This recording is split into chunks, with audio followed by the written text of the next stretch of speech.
بسم اللہ الرحمن الرحیم۔ السلام علیکم ورحمۃ اللہ وبرکاتہ۔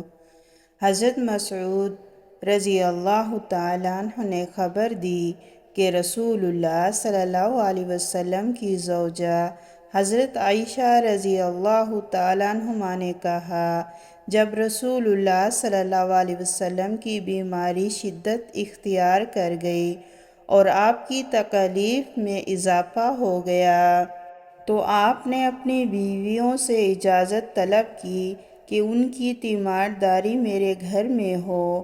انہوں نے اجازت دے دی۔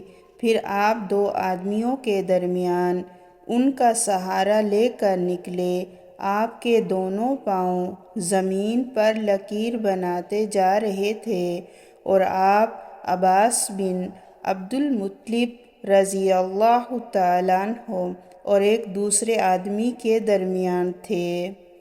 حدیث کے راوی عبداللہ نے کہا، عائشہ رضی اللہ تعالیٰ عنہما نے جو کچھ کہا تھا میں نے اس کا تذکرہ عبداللہ بن عباس رضی اللہ تعالیٰ عنہ سے کیا۔ انہوں نے مجھ سے کہا، کیا تم جانتے ہو وہ آدمی کون تھا جس کا حضرت عائشہ رضی اللہ تعالیٰ عنہما نے نام نہیں لیا؟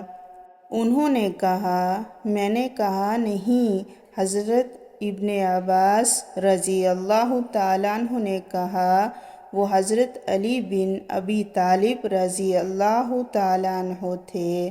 صحیح مسلم حدیث نمبر 938۔